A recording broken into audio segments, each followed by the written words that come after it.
মাত্র 10 টাকা সুজি দিয়ে তৈরি করে নিলাম একদম নরম তুলতুলে গরম গরম রসগোল্লা। দেখতে দেখুন কতটা সুন্দর হয়েছে, খুবই লোভনীয়, নরম তুলতুলে। দেখুন কতটা নরম হয়েছে, কতটা রসালো, নরম আর স্পঞ্জি হয়েছে। বানানো খুবই সহজ। নমস্কার বন্ধুরা, গীতা রান্নাঘরে আবার একটা নতুন পর্বে সবাইকে জানাই স্বাগত। আজ আমি আবার একটা নতুন রেসিপি নিয়ে চলে এসেছি। আজকের রেসিপিটি হলো সুজি রসগোল্লা। মাত্র 10 টাকা সুজি দিয়ে নরম তুলতুলে রসগোল্লা বানাবো। তো বন্ধুরা, বানানো তো খুবই সহজ আর খেতে তো খুবই ভালো লাগে। যখনই মিষ্টি খেতে ইচ্ছে করবে, যখনই গরম গরম রসগোল্লা খেতে ইচ্ছে করবে, খুব সহজে বাড়িতে বানিয়ে নিতে পারবেন। তো চলুন বন্ধুরা, কিভাবে আমি সুজি রসগোল্লাটা তৈরি করছি প্রথম থেকে শেষ পর্যন্ত দেখতে থাকুন। আশা করি সবার ভালো লাগবে। তো চলুন আজকে রেসিপিটা আমি বানানো শুরু করে দিই। তো দেখুন বন্ধুরা, সুজি রসগোল্লা তৈরি করার জন্য আমি এখানে দেখুন 1 প্যাকেট সুজি নিয়েছি। এই সুজিটা দিয়ে আজকে আমি সুজি রসগোল্লা তৈরি করব। যে কোনো কোম্পানির সুজি নিয়ে নিতে পারেন, কোনো অসুবিধা নেই। তো আমি এই সুজিটা নিয়েছি, আজকে এই সুজিটা দিয়ে রসগোল্লা তৈরি করব। তো রসগোল্লা তৈরি করার জন্য আমি প্রথমে উনুন ধরিয়ে নেব। তো দেখুন বন্ধুরা, এখানে আমি উনুন ধরিয়ে নিয়েছি। একটা কড়াই বসিয়ে দেবো। কড়াইটা বসিয়ে দিলাম। তো দেখুন কড়াইটা বসিয়ে দিয়েছি। তো দেখুন কড়াইতে আমি অল্প করে জল দিয়ে দেবো। জল দিয়ে দিয়েছি। এরপর দেখুন আমি দুধ নিয়েছি, দুধটা দিয়ে দেবো। দুধটা আগে থেকে আমি জাল করে নিয়েছি, তারপরে দিয়ে দিচ্ছি। ঠান্ডা দুধ দিচ্ছি আমি। দেখুন দুধটা দিয়ে দিয়েছি। তো দুধের মধ্যে অল্প করে আমি লবণ দিয়ে দেবো। মিষ্টি তৈরি করার জন্য অল্প করে লবণ দিতে হবে, মিষ্টির ব্যালেন্সটা ঠিকঠাক থাকবে। আমি ঘি নিয়ে নিচ্ছি। ঘিটা শক্ত বলে আমি চামচের পেছন দিক দিয়ে তুলেছি, দিয়ে দেবো। 1 চামচের মতো হবে। ঘিটা বসানো ঘি, গলানো ঘি হলে 1 চামচের মতো হয়ে যাবে। তো আবারও একটু দিয়ে দিলাম।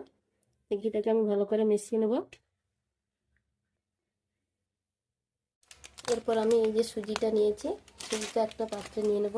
তো দেখুন 1 বাটি সুজি নিয়েছি। সুজিটা অল্প অল্প করে দেব দুধের মধ্যে। দুধের মধ্যে অল্প অল্প করে সুজি দিয়ে এইভাবে নাড়তে হবে, না হলে বসে যাবে।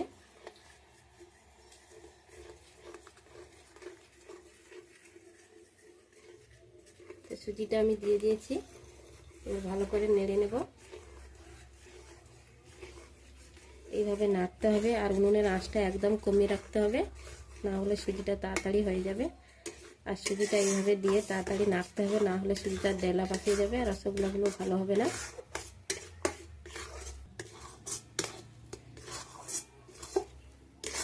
এইভাবে নেড়ে নেড়ে একটা সুন্দর ডো তৈরি করে নেব। দেখছেন কড়াই থেকে একদম ছেড়ে আসবে। একদম কিন্তু বন্ধুরা শক্ত ডো তৈরি করব না, রসগোল্লার শেপ দিতে গেলে ফেটে যাবে। তো দেখুন একদম মনে হয়েছে যেন ছানা। তো দেখুন ডোটা একদম তৈরি হয়ে গেছে। চারদিকে নাড়তে নাড়তে দেখুন সুন্দর একটা ডো তৈরি হয়ে এসেছে। আর দেখুন কড়াই থেকে একদম ছেড়ে গেছে। এইভাবে ডোটাকে তৈরি করে নেব। তো দেখুন হয়ে গেছে, এবার তুলে নেব। একটা পাত্র নিয়েছি, পাত্রের মধ্যে দিয়ে দেব।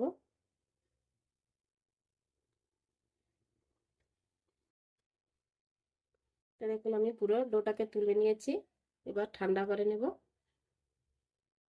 তো দেখুন বন্ধুরা, সুজিটা একটা পাত্রে নিয়ে নিয়েছি, আর সুজিটাকে হালকাভাবে ঠান্ডা করে নেব। একদম কিন্তু পুরোপুরি ঠান্ডা করা যাবে না।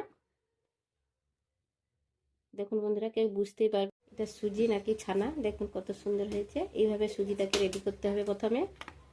তো হালকা করে ঠান্ডা করে নেব। তো দেখুন বন্ধুরা, সুজিটা অনেকটা ঠান্ডা হয়ে গেছে, আর আমি দিয়ে দেবো ময়দা। ঠিক 1 চামচের মতো ময়দা নিয়েছি, ময়দাটা ছড়িয়ে দেব। এবার ভালো করে আমি মেখে নেব।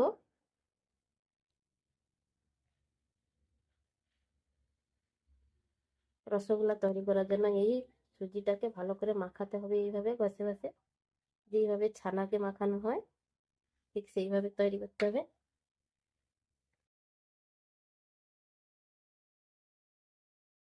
এটা হালকা গরম অবস্থায় এটা করে নিতে হবে, ঠান্ডা হয়ে গেলে এই কাজটা আর করা যাবে না। এইভাবে করে ঠেসে ঠেসে মেখে নিতে হবে।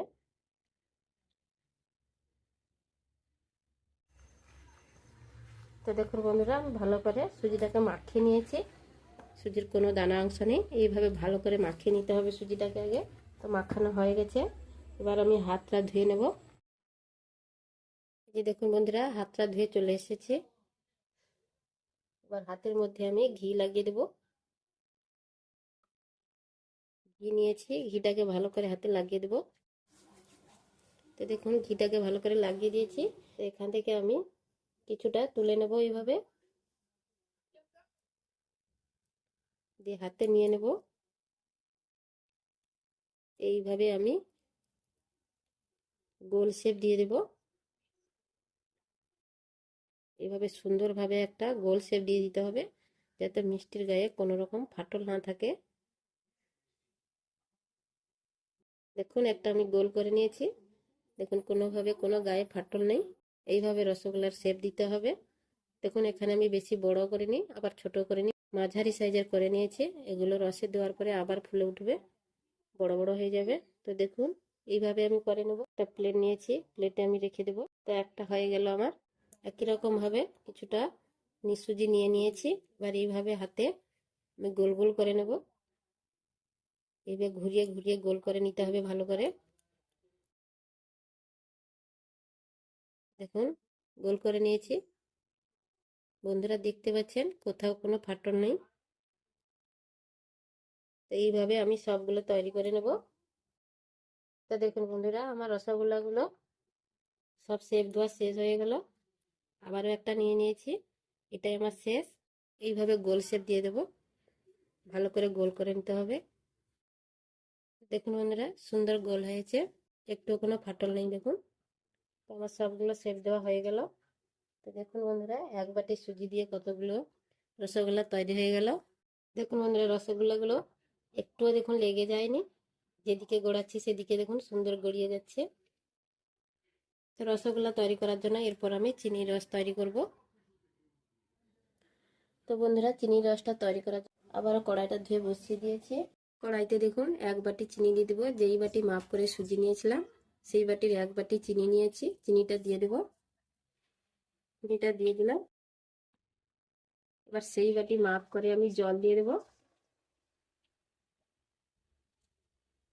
2 বাটি, 3 বাটি, 4 বাটি, মোট 5 বাটি জল আমি দিয়ে দিলাম। এখানে চিনির রসটা বেশি পরিমাণে তৈরি করতে হবে। 1 বাটি চিনির জন্য আমি 5 বাটি জল দিয়ে দিলাম। এবার চিনিটাকে ভালো করে জলের সঙ্গে মিশিয়ে নেব। চিনিটা দেখুন বন্ধুরা একদম গলে গেছে। এবার চিনির রসটাকে ভালো করে ফুটিয়ে নিতে হবে। এখানে টক বক করে ফুটে, এইভাবে ফোটাতে হবে। তো দেখুন বন্ধুরা চিনির রসটা একদম টক বক করে তো আমি 2টো এলাচ ফাটিয়ে নিয়েছি, দিয়ে দেবো। এলাচটা দিয়ে দিলাম। এরপর তৈরি করে রাখা রসগোল্লাগুলো দিয়ে দেবো। একটা একটা করে দেবো, একসঙ্গে সবগুলো দেবো না। এইভাবে একটা একটা করে দিতে হবে।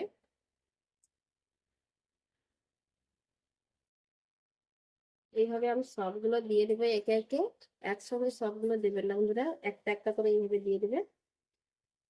চিনির রসটা যেন এইভাবে টক বক করে ফোটে। তো দেখুন আমি সবগুলো দিয়ে দিয়েছি। এরপর আমি একটা ঢাকা দিয়ে দেবো।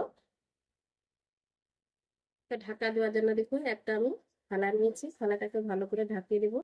ঘড়ি ধরে আমি 7 থেকে 8 মিনিট ভালো করে এইভাবে ফুটিয়ে নেব। এইভাবে আমি 7 থেকে 8 মিনিট রান্না করব, তারপরে আপনাদের দেখাবো রসগোল্লাগুলো কেমন হয়েছে।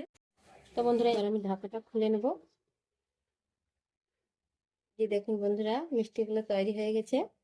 দেখুন গরম গরম রসগোল্লা আমার তৈরি হয়ে গেছে। কতটা নরম হয়েছে আর কত সুন্দর ফুলেছে। গরম, এই যে দেখুন এইরকম গরম গরম রসগোল্লা যারা খেতে পছন্দ করেন বন্ধুরা, বাড়িতে থাকা সুজি দিয়ে এইভাবে বানিয়ে নেবেন, খেতে খুবই ভালো লাগবে। এই যে দেখুন একটা তুলে দেখাচ্ছি। দেখুন কতটা নরম হয়েছে, গরমে হাত দেওয়া যাচ্ছে না বন্ধুরা। এই যে দেখুন কতটা নরম হয়েছে। তো দেখুন বন্ধুরা সুজি দিয়ে তৈরি করে নিলাম নরম নরম তুলতুলে রসগোল্লা। কেউ বুঝতেই পারবেন এটা বাড়িতে তৈরি করেছে। খেতে তো খুবই ভালো লাগে। যখনই গরম গরম রসগোল্লা খেতে ইচ্ছে করবে, মন চাইবে মিষ্টি খেতে, মিষ্টিগুলো আমি একটা পাত্রে নিয়ে নেব। একটা তুলে নেব এইভাবে। দেখুন বন্ধুরা কতটা সুন্দর হয়েছে একটা রসগোল্লা। দেখুন ফুলে কত বড় বড় হয়ে গেছে।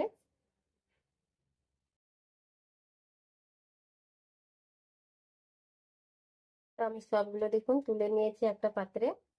দেখতে দেখুন বন্ধুরা কতটা সুন্দর হয়েছে। মাত্র 10 টাকা সুজি দিয়ে এই রসগোল্লাটা বানিয়ে নিতে পারেন। বানানো খুবই সহজ আর খেতে খুবই ভালো লাগে। তো বন্ধুরা একবার হলেও বাড়িতেই হবে সুজি দিয়ে রসগোল্লা বানাবেন, খুবই ভালো হবে আর খেতে খুবই ভালো লাগবে। যে কোনো অকেশনে বানিয়ে নিতে পারেন, বানানো তো খুবই সহজ। তো দেখুন কতটা সুন্দর হয়েছে, কতটা লোভনীয় হয়েছে মিষ্টিগুলো।